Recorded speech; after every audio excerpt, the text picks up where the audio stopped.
actually think perfectionism and paralysis by analysis has killed more dreams than failure ever could. I believe that. I'm like at a whiteboard in my office in graduate school. I wrote 3 things on the board every day, and I got a PhD doing 3 things every day. How do you manage the tension between maxing out and burning out? Strength isn't just physical, it's a mindset. Renowned nutrition scientist, world champion powerlifter, and myth-busting author, Dr. Layne Norton has redefined what it means to be excellent. Through his groundbreaking work, he's reshaped how we think about fitness, discipline, and why embracing failure might be the key to reaching your full potential. For people right now that they're not happy with where they are physically, what would you say to them if you were coaching them here? The human body is meant for movement. It's meant to do stuff. And if you don't do stuff, what was the best advice that you were given as a coach? the same advice that Dave Ramsey gives for finances, which is... Welcome to Front Row Seat. I'm your host, Ken Coleman. This show is about conversations that are meant to help you get better, level up, and lead well. Now, I believe that a good conversation has the power to change our lives. So in this studio, anybody has the power to join in at any time, ask a question, and then we'll see where the answer takes us. Today, I'm very excited. Our guest is Dr. Layne Norton. Layne is a PhD in nutritional sciences and is a 2-time IPF world champion powerlifter, which will be obvious pretty quickly. He's the co-founder of Carbon Diet Coach, a nutrition coaching app, and Outwork Nutrition, a line of evidence-based, clinically dosed supplements. And finally, he's the founder of BioLane LLC, which offers one-on-one nutrition coaching. Hey, everybody, help me welcome Dr. Layne Norton. Hey, man. So appreciate being here. We've known each other for a little bit over a couple years. Haven't spent a ton of time together, but I love looking at your content, and I love, more importantly, the mission that it represents. I mean, anybody who experiences you in person or online, it is instantly, very, very aware to them that you have great passion. And it's been said by a lot of people in a lot of different ways that from great pain comes tremendous passion. And it really fuels us. And I don't know how deep the pain is, and I don't know, and I didn't want to do too much research because I wanted to hear it from you. But a guy who's so passionate about the way the body operates and nutrition and exercise, that there's got to be something from your past that makes you the guy you are today, that you care so much about. And I'm just curious, what would you say was that catalytic, if it wasn't just a moment, what was the influence from your past? The obvious thing to talk about was I got bullied really badly growing up. Had great parents, but my peers were less accepting. I was diagnosed with ADHD when I was 6. I was a weird kid, was talkative, loud. I think there was some element of I was probably more sensitive than most kids too. And so I started lifting not for really any like noble reason other than I wanted to stop getting bullied and maybe get attention from girls. There you go. And over time, I saw my body change. I got stronger.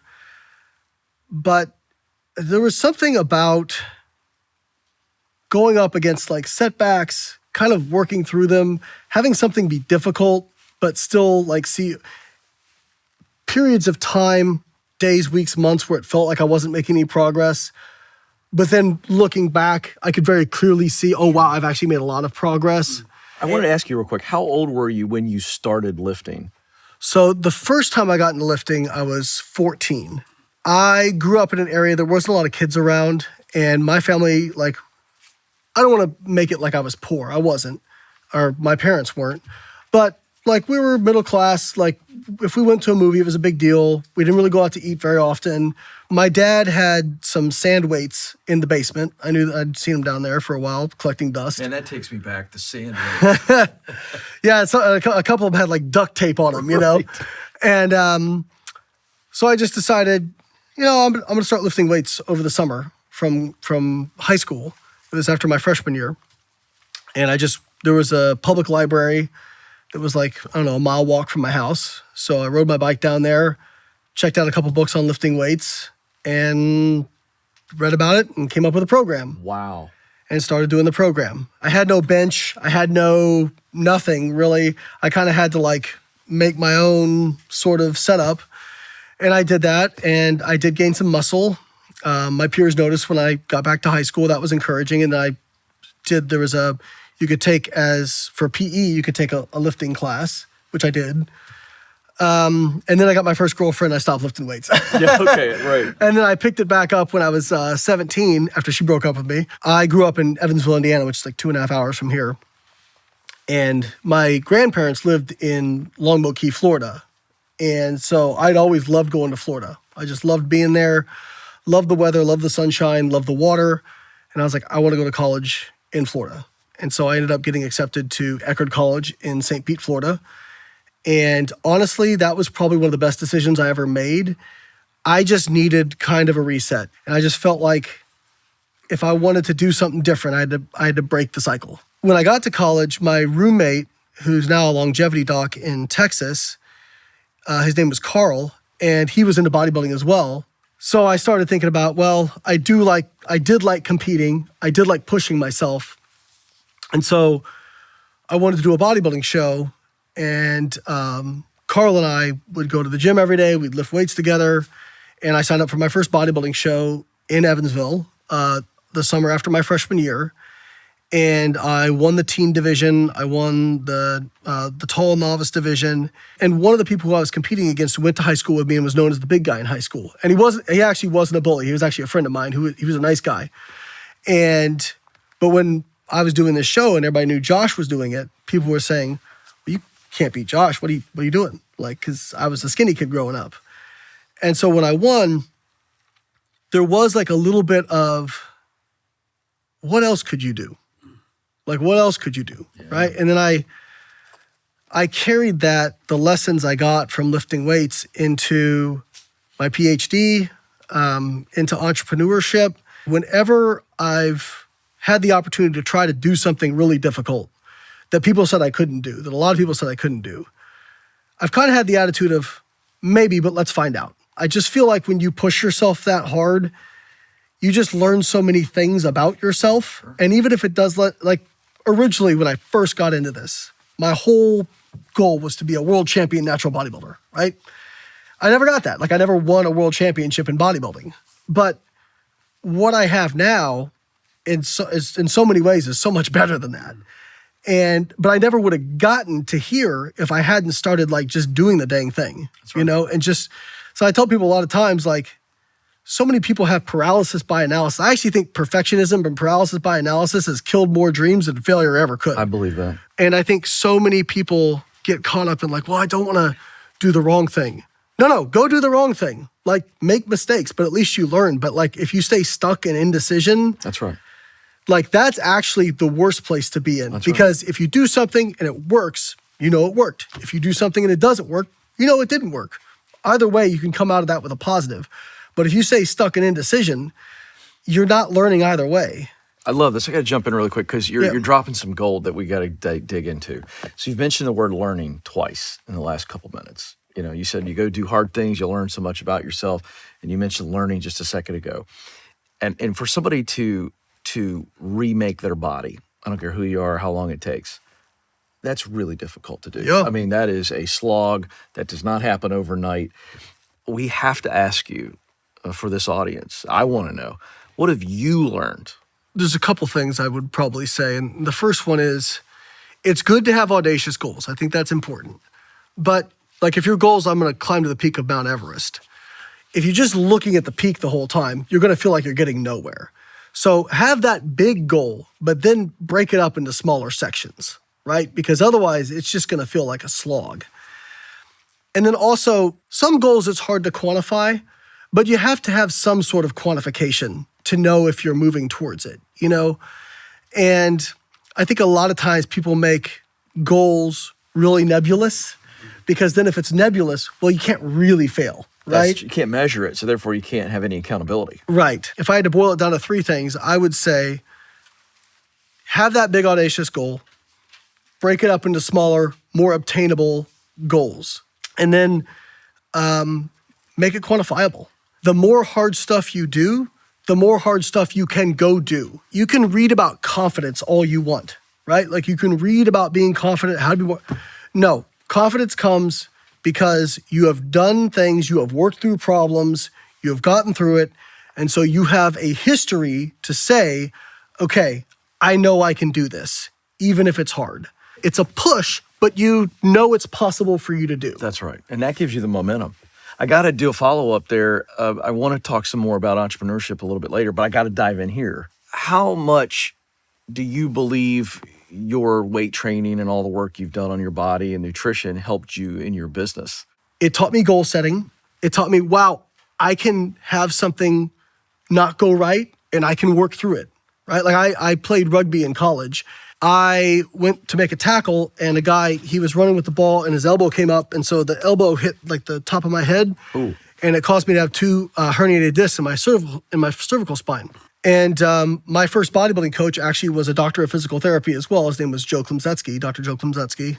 And I went and saw him and he goes, listen, doctors, physicians, and this isn't a knock on doctors and physicians. He's like, they're used to dealing with people who aren't going to like work through these problems. They're not going to work hard. He goes, I don't want to give you a guarantee, but I'm very confident that you will be strong as you were and stronger. And within 6 months of me doing rehab, working through it, I was back to hitting PRs in the gym. And then had like my next series of shows. I didn't place very well. I was disappointed. Worked through that, came back, had a successful season after that. Then I ended up winning a pro card in natural bodybuilding while I'm in graduate school. But during graduate school, I struggled. Like my first experiments didn't work at all. I got gun shy. In fact, I actually got my PhD advisor, Don Layman, great guy, called me into his office one day and he said, for what you want to do, you are at the best university in the world to do it. And there's a lot of people who would love to have the spot you're in right now. And right now you're coming up short. And he's like, this isn't coming with judgment. A PhD is not for everyone. And if you decide that it's not for you, that's fine. We can look at, doing a master's degree or whatever. And he goes, and I don't care if things don't work out, or I don't care if your experiments don't work, but I do care about effort. And I just want to see you being consistently putting in the effort. I looked at him, I said, you're right, and I'm going to fix it. And I tell everybody, I'm like, I had a whiteboard in my office in graduate school, and I wrote 3 things on the wipe-off board every day. And I'm like, I don't care if it takes me 2 hours or 20 hours, I got to get these 3 things done. And I got a PhD doing 3 things every day. And then while I was in graduate school, I tore my right pectoral. Without getting too much into the physiology of it, it was a very difficult repair because I didn't tear the tendon off the bone. I tore the muscle completely all the way through inside the muscle tissue. Doing what? Bench press. And so... Wow, that's when we know we got a lot of progressive overload. Too much. And he said, this is tough. This is like kind of trying to sew a hamburger back together, okay? The surgeon comes in, he goes, listen, you have to be ultra careful because I'm afraid if you sneeze, you'll re-tear it because you are held together by shoelaces and bubble gum right now, was his exact words. He was a funny guy. But I remember thinking as soon as they said it worked, I'm like, I'm going to be back.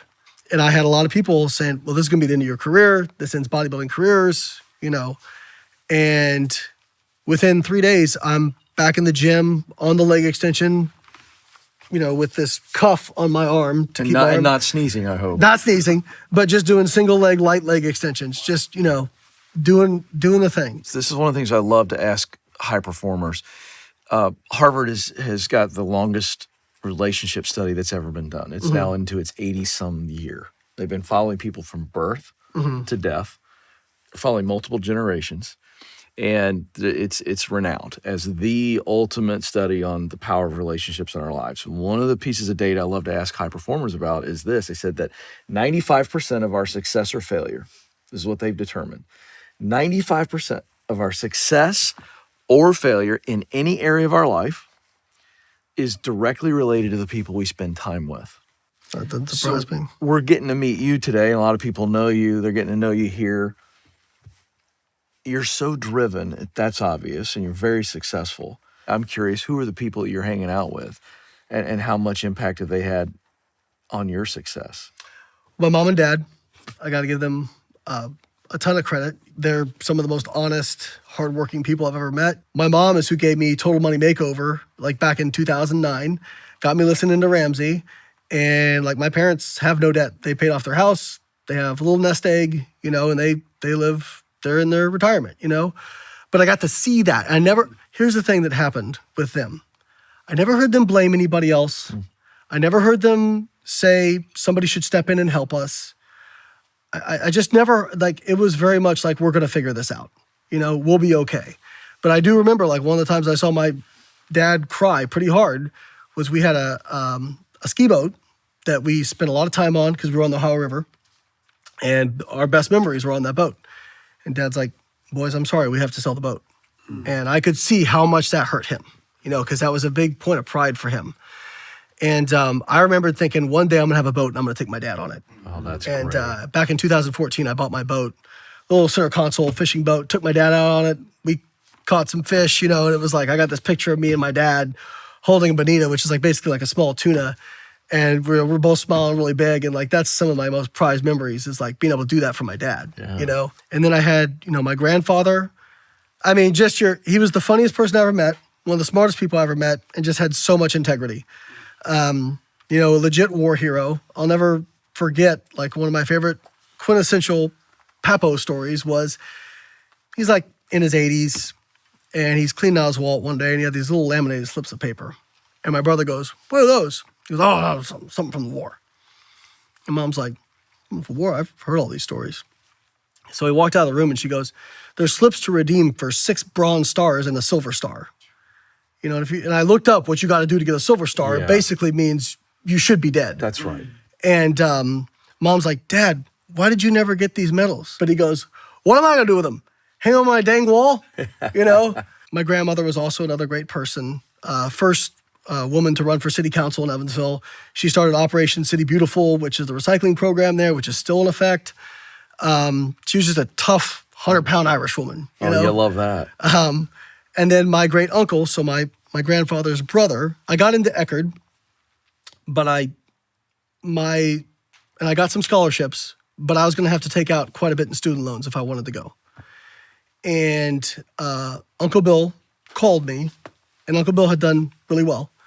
He calls me and he goes, "Hey, listen, I was thinking about starting up a scholarship fund through my company, but I'd rather just give it to you. Now, my sons went to college and screwed around.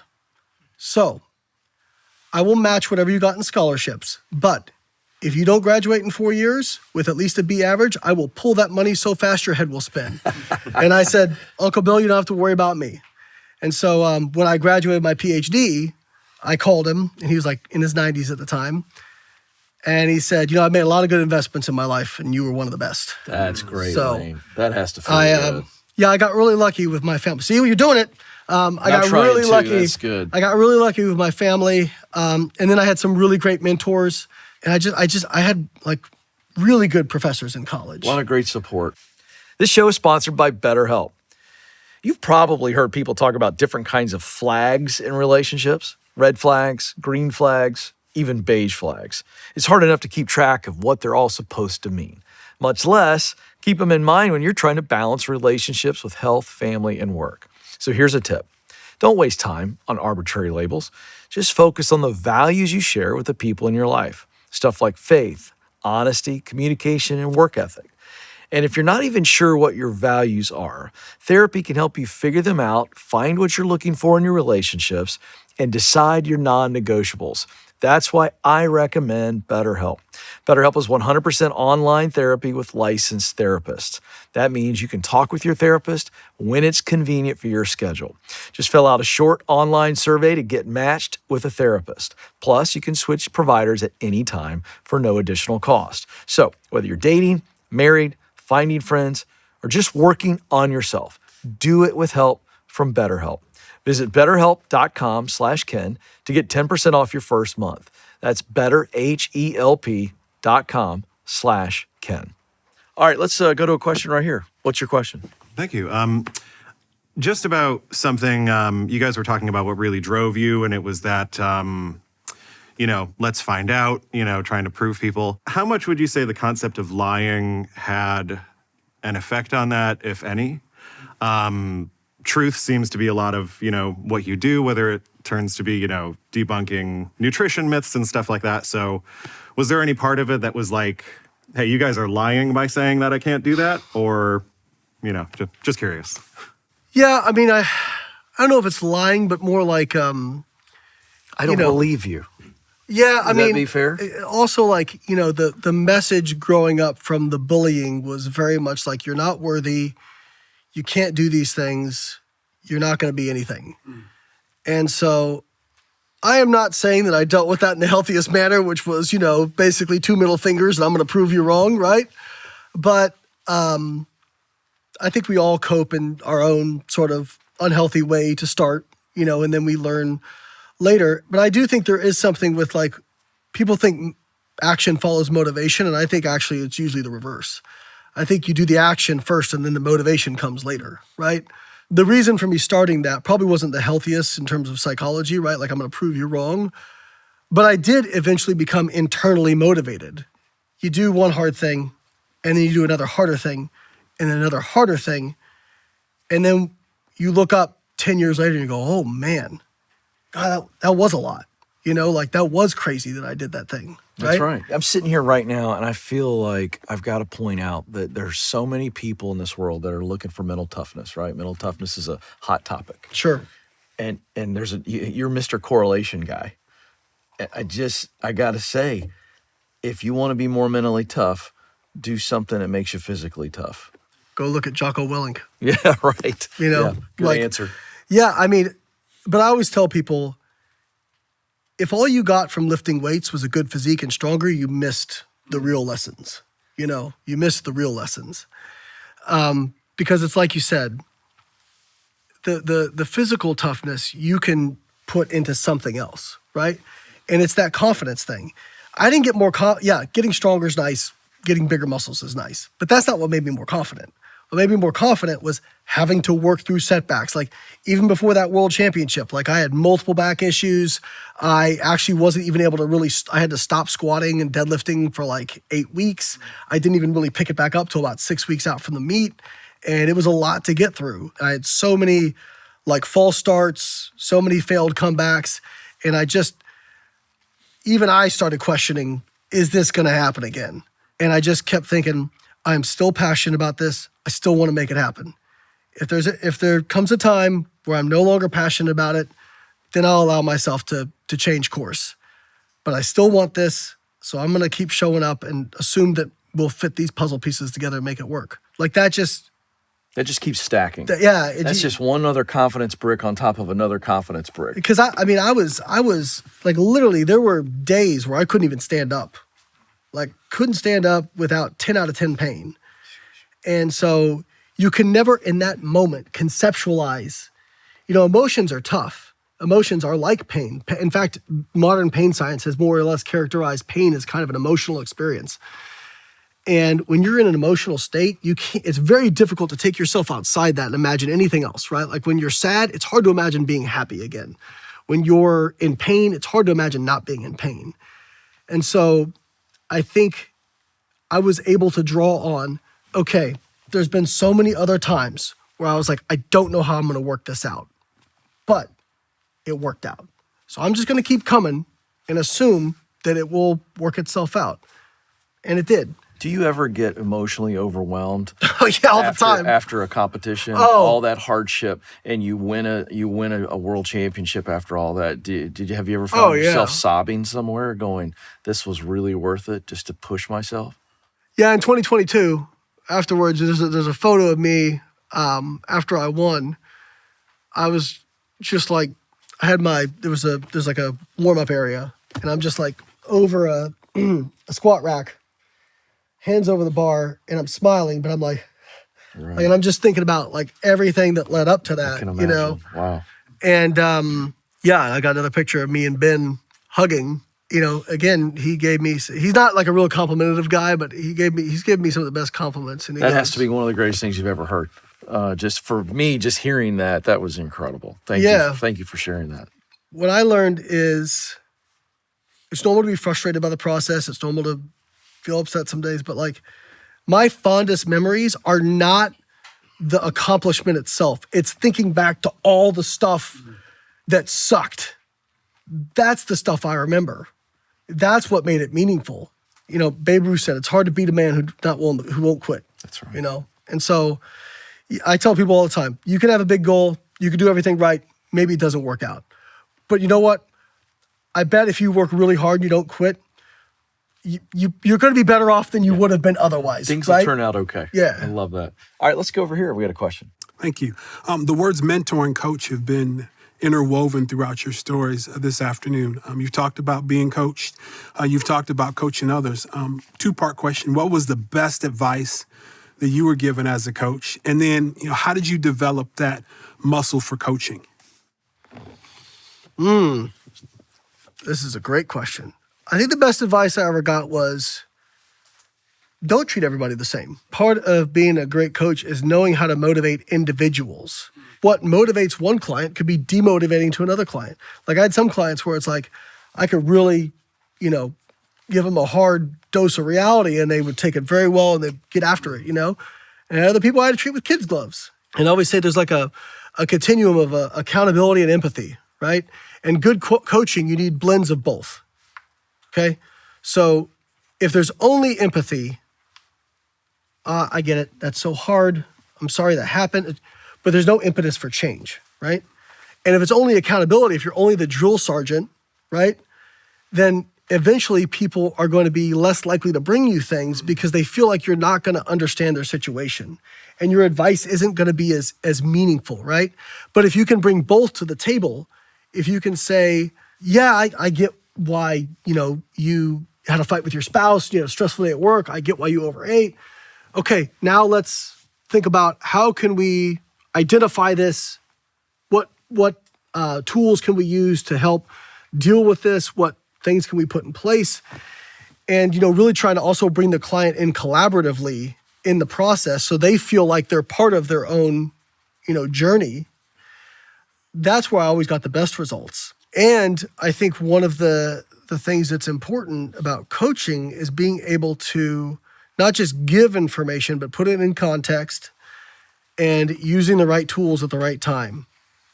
And that is a very difficult thing to learn. And you can only do it through experience, really. That's exactly right. Because you know what it is? It's an observation. Yeah. I mean, I was resonating with this, with your answer, and I would share this with you as well. Dave Ramsey just called me one day several years ago and said, hey, we've got a show that we're going to give you on Sirius XM. You're leading into me every day, 5 days a week. You're just going to coach people on the air. And I'd never coached anybody on air. There's a difference between sitting with somebody for an hour and coaching somebody and do it in 8 minutes. I sucked. I wouldn't want anybody in here or anyone in the world to hear the first 6 months of that show because, to your point, you just got to do it. How do you build the muscle for coaching? I learned how to listen and observe things. That's what a really good coach does. They begin to see things and observe things that the person themselves cannot see. That's why Tiger Woods, the greatest golfer of all time, has a golf coach.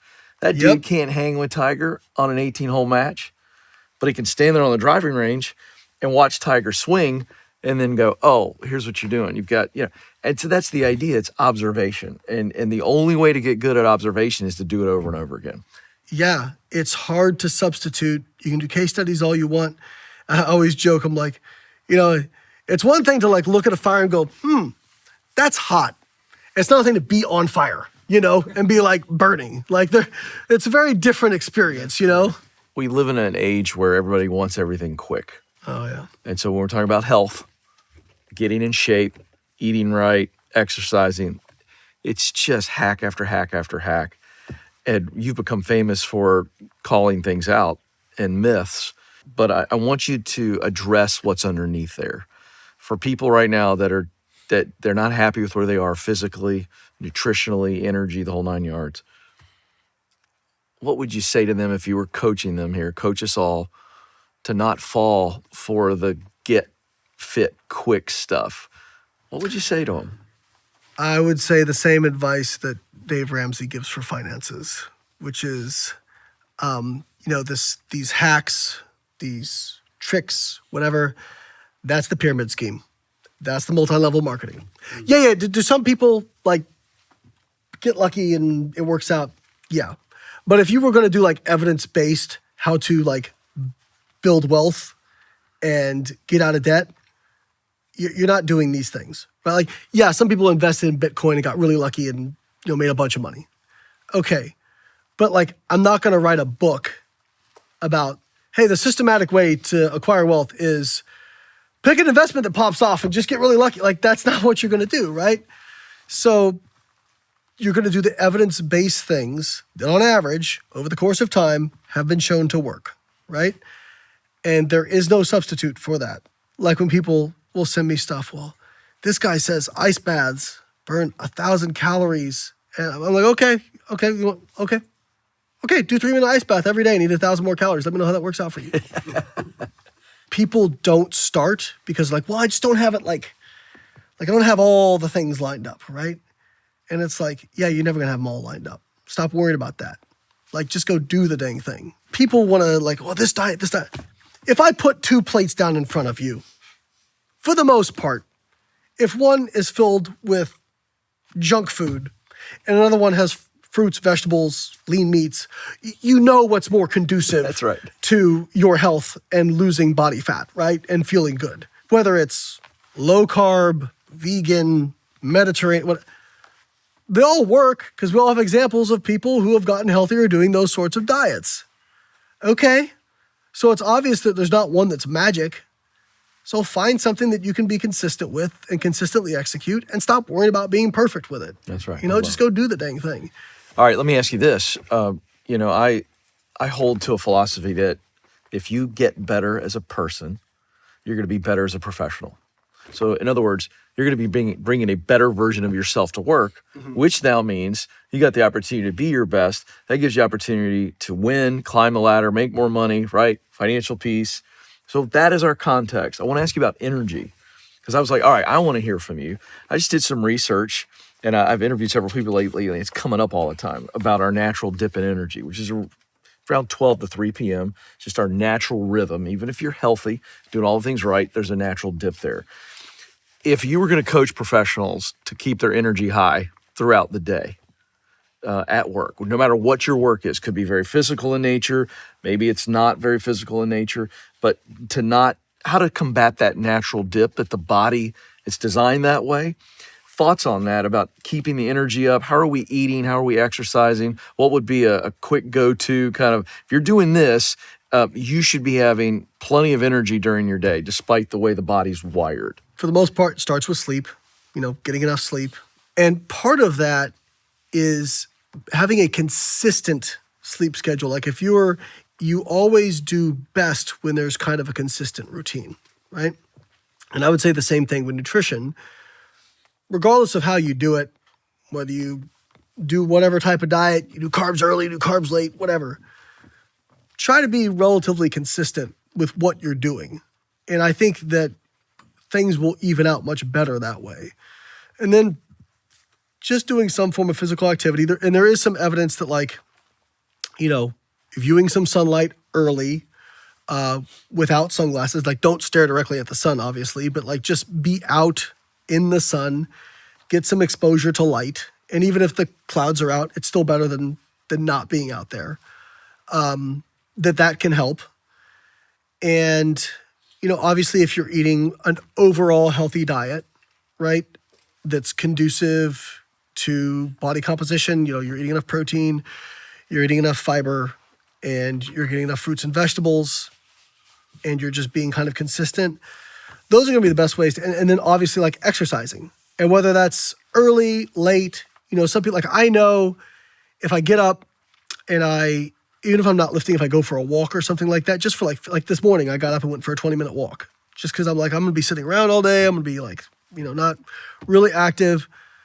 I know that that's going to help me feel better.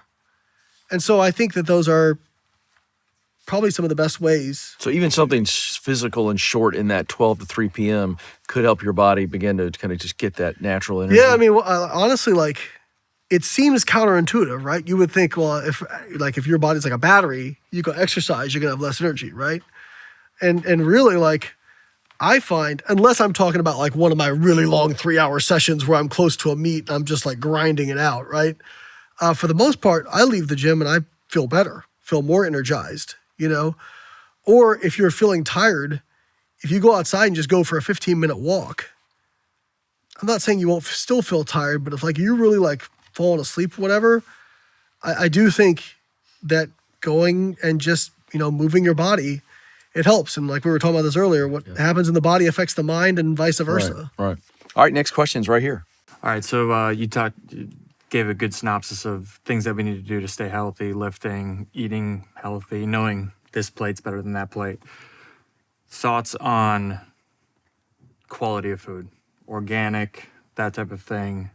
The food sources that we have, we hear a lot about it right now with what's going on in the whole landscape of everything, of tearing down the FDA, all of that. Like, what's your thoughts there? How do we get better there? The importance of that. I think when it comes to food quality, people actually end up focusing on stuff that really doesn't matter that much. Like if you look at the studies on organic versus non-organic, really doesn't seem to make a big difference in measurable health outcomes. Like if you like organic, fine, and if you can afford it, great. It may have like modestly more micronutrients and vitamins and minerals and whatnot. But, even like people say, well, conventional farming sprays with pesticides. Organic food still has pesticides on it. They're just organic pesticides, which in a lot of cases have less testing on safety than regular pesticides. So I'm not saying that none of the stuff is a concern. I think when I look at food quality, I'm thinking about, all right, are you eating lean proteins? Are you getting enough fiber in your diet? Are you getting enough fruits and vegetables in your diet? And to me, that's like the biggest determinant of food quality. And I think one of the things I don't like about the fitness industry is we have this habit of making fitness seem like it's this upper elite echelon tier that only like really, really, really dedicated people can get. And it's like, no, why are we making the barrier to entry so high? Like I eat frozen meals all the time, that are but high fiber, they have vegetables in them. And some people would say, well, you're not eating fresh vegetables. I'm like, yeah, so I got to shoot the alligator closest to the boat, as Ron White says, which is I'd rather just get enough vegetables in. And if it means frozen, then I'm good with it. You know what I mean? And like, that's, again, people will like worry about this minutia, but then you're not even eating fruits and vegetables at all, right? Or you're worried about like the right training program, but you're not just going to the gym. Focus on the stuff that matters most. And if you are, taking care of the major things that make the biggest difference, and then you say, well, you know what, I just feel better eating organic, by all means, right? But I think for most people, that's not where they're going to get the measurable results. Like the measurable results are going to come from eating, minimally processed foods that are high in fiber, high protein, fruits and vegetables. Like I said, that's where you're going to get the most bang for your buck. And then if you want to go to some other level, that's fine. There's also a monetary consideration here too, right? Especially when we're talking about budgeting and whatnot. Like, hey, it's expensive to go, shop at Trader Joe's and Whole Foods or whatever. Like, again, don't let the enemy of good be perfect. Like, focus on getting stuff mostly right consistently over time is what I would say. That's good. All right, let's go right back here. Yeah. Earlier you mentioned you're working through some emotional stuff right now. Have you applied that doing hard things to that area of your life? And what difference of like physically getting after it have you noticed is different in like the emotional getting after it? Yeah, so for a long time, no. I hadn't applied that. And a lot of times we lie to ourselves, like to justify unhealthy behaviors or coping mechanisms or whatnot. People know certain things aren't good for them, but they do them anyway, right? We know certain behaviors aren't conducive to healthy relationships, but people do them anyway. In some ways, doing the physical stuff was easier for me because there was no shame for me around exercise or my body weight or like now people who struggle with obesity and whatnot, they probably deal more with that stuff, right? Like the shame aspect of stuff. But I had to deal with like a lot of and still dealing with the aspects of shame of, not getting things right or not doing things that were right, And so I think in a lot of ways, again, counterintuitively, I didn't want to deal with it because it would mean facing some of that stuff. And, that's really hard to deal with. So It feels like you need somebody to look at you and go, Layne, you're an emotional mess. You're a relationship mess, and you're not going to add up to anything. Feels like that's all you need. Yeah, probably would help. Am I Actually, right? Sal DeStefano from Mind Pump, he said, if people really wanted to get Layne to not be successful, they would tell him that he was doing everything right and he could absolutely do all these things, So that's funny. I that you said kid a that. little bit, Yeah. but it's interesting. I mean, to follow up, and because you're so open and transparent, and I love the question. Have you started to take on that mentality like you did with everything else that we've heard? I mean, are you really starting to go, all right, this is going to be maybe harder than anything I've ever done because it is emotional? That's the core of it, right? It's like that the physical stuff became easy for me. And in some ways it allowed me to kind of like push this other stuff to the side. And I've been in therapy for a while, and I think there is value in getting different coaches throughout the course to get different perspectives. Like, and even I would tell my clients at some point, I'm like, hey, you've been working with me for like 6 years.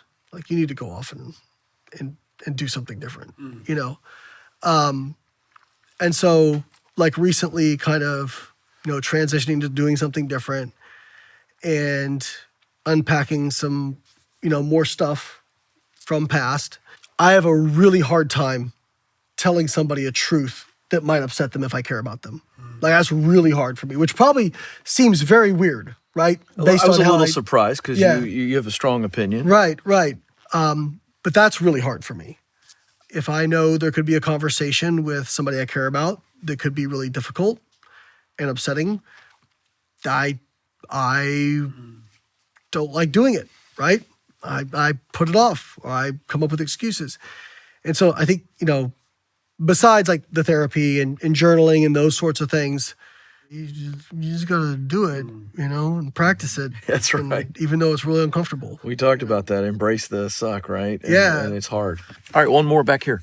Yeah, so I heard a lot about a lot of accomplishments and PhDs and accolades, and a lot of them simultaneously happening. And I heard a little bit of which is amazing.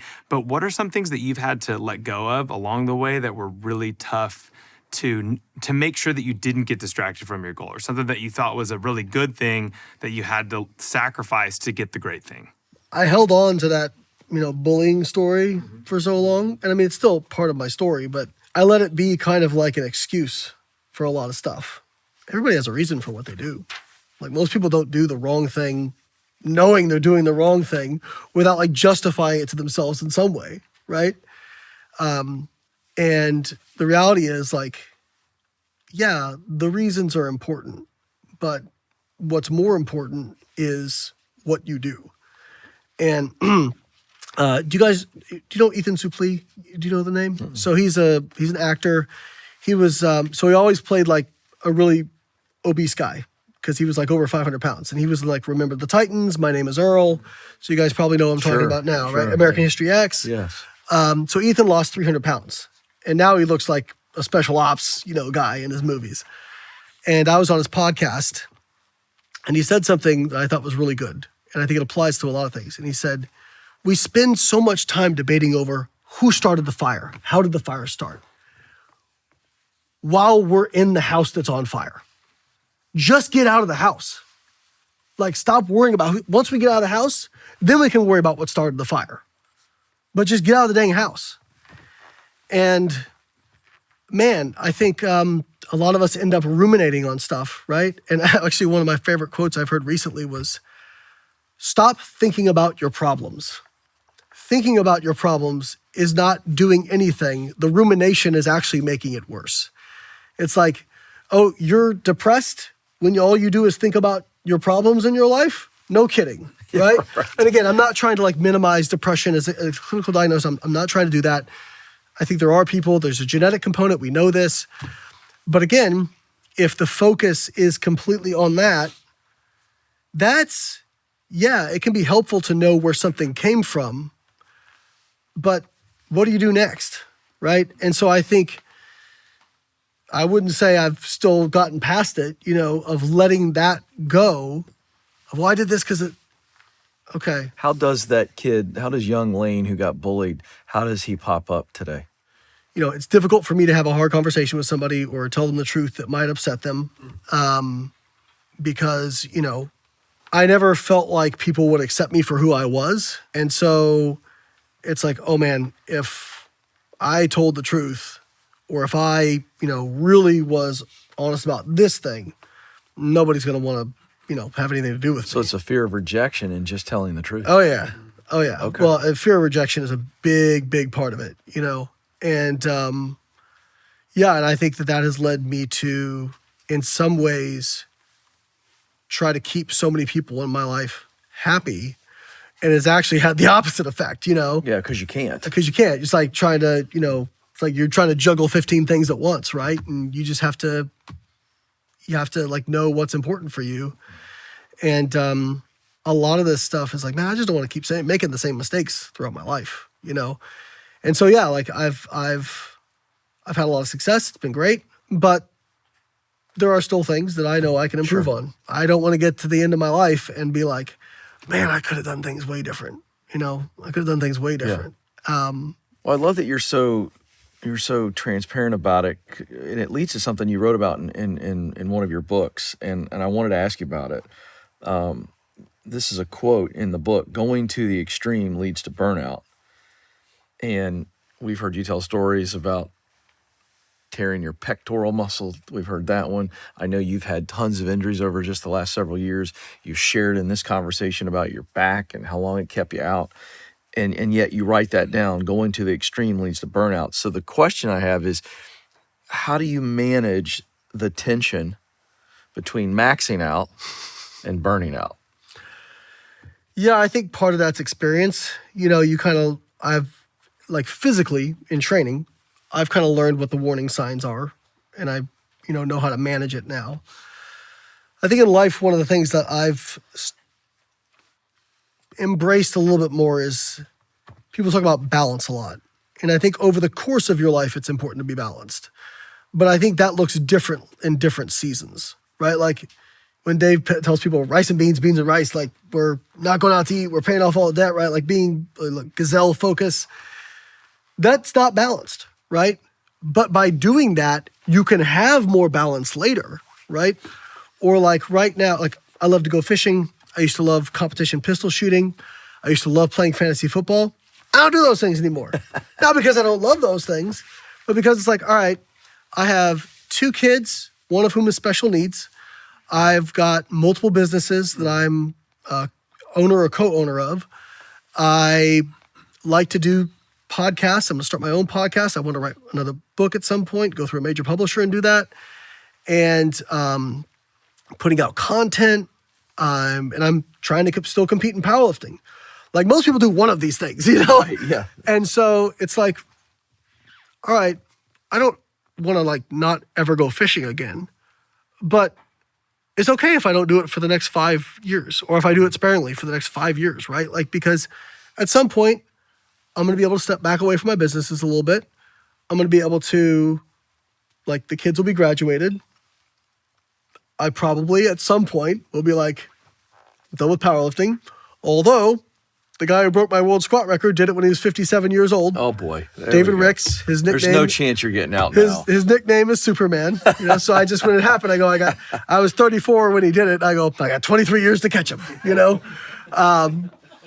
So, but I assume at some point that I won't have that deep burning fire to do that anymore, and I'll be able, and that I can do those things again. And so I think a lot of people feel really pressured to do all the things at once, right?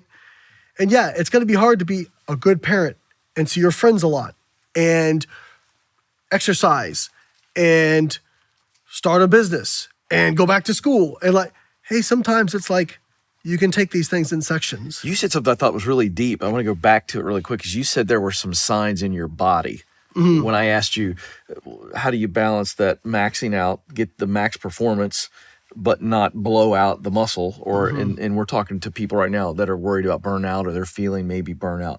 You said there were signs.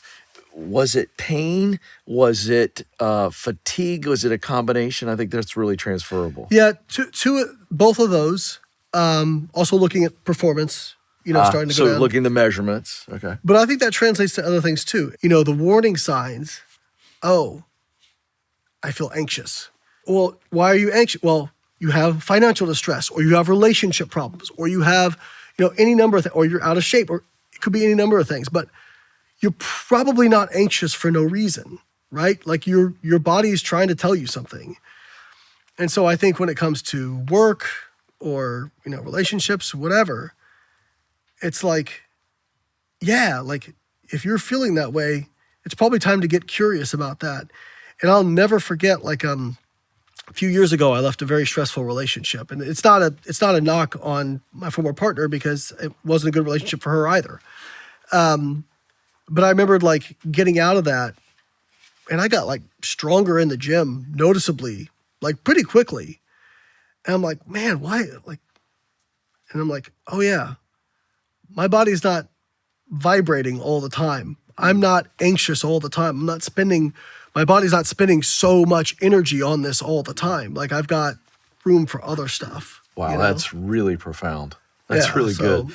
Okay, this is the question I can't wait for you to talk about, because we've got an audience here that they're watching this and listening to this because they want to get better, period. And we're talking about a professional context. Some are in leadership positions. Some are not, but we know this, that if you keep getting promoted in the American workplace, at some point they promote you to a leadership role. And this is a fascinating leadership question for you, and you are a leader. You've also followed. So there is a really interesting exchange trade fund, ETF. It's called Deadlift ETF. That's the actual name of it. You know about this.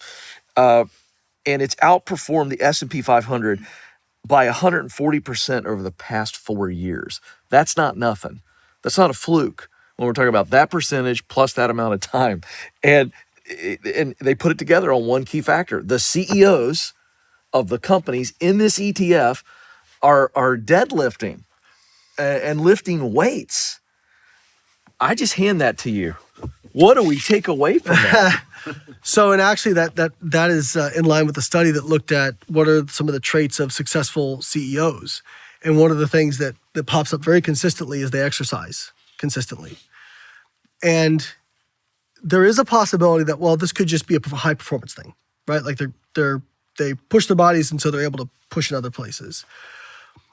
But there's probably more to it than that. We are finding out that exercise has cognitive benefits, and even acute cognitive benefits, that you go exercise and it actually improves your short-term memory, acutely in one time. And actually there was a study now, not exercise, but creatine supplementation, high dose creatine supplementation improved cognitive function in a short period of time. And then we look at, there was, I don't know if I brought this up earlier, but a study on depression. Yeah, I did. Yes. The study on depression in men. And then the research showing better test scores in adolescents who are physically active. It's kind of a dose-dependent response. And so I think we tried to, for a long time, it was this idea that your mind is separate from your body. Your body is a bag of meat that's wired up to your brain. And if you poke the bag, punch the bag, burn the bag, cut the bag, your brain goes, owie, right? But they don't really cross-communicate. And I think what we can clearly say from the last 20 years of exercise science research is what happens in the body affects the mind. And what we can say from the pain science research is what happens in the mind affects the body. So there is crosstalk. I think it's going to be the biggest scientific revolution, that we're no longer going to look at mind and body as separate, that we're going to look at these as the same thing. That if you exercise, it makes your brain healthier. So I think there is something to, I think, one, it is correlational. Yes, people who are higher performers are probably more likely to try and take that into other areas. But I think also there is a mechanistic function here of, when you exercise, it makes you better cognitively at the things you do. Yeah. And so, yeah, I mean, 140% actually does kind of shock me. That's pretty good. That's huge. And so, I'm in therapy right now. Okay, doing some hard stuff. It's hard. It's really hard. Okay, stuff I should have done for decades, but I'm doing it, right. And I'm also lifting for the first time in my life. And I just wonder with what you said, I'm drawing something together. Correct me here. But it Yeah. feels like that we need to be doing physical therapy Yeah. at Well- the same time that we're doing the emotional stuff. Well, It actually- feels like that would be better. Yeah, and actually, even like one of the if you look at the correlation between psychological stress and autoimmune disorders, very high correlation between psychological stress, fibromyalgia, chronic fatigue syndrome, and some of the best treatments for those things, counterintuitively, is actually exercise. And exercise has what we call a hormetic effect, which is, if I just said to you, Ken, I'm going to have you do something that's going to raise your blood pressure, raise your heart rate, raise your cortisol, raise your inflammation, raise your reactive oxygen species, you would say, that sounds like death, not doing it. And that is acutely what exercise does. So it's almost like a controlled dose of a stressor that allows you to handle other stress better, right? So yes, I do think it is important to physically expel energy and move your body, which makes perfect sense when you consider how mankind evolved. The human body is meant for movement. It's meant to do stuff. And if you don't do stuff, it gets all wacky, you know? And even like appetite regulation, one of the biggest benefits of exercise is not because it burns a ton of calories. It actually doesn't for the amount of time you spend doing it, like the effort. The calorie burn is really not that high, even if you're like, yeah, if you're exercising for 2-3 hours, yeah, but most people don't have time for that. But it actually makes your appetite regulation much better.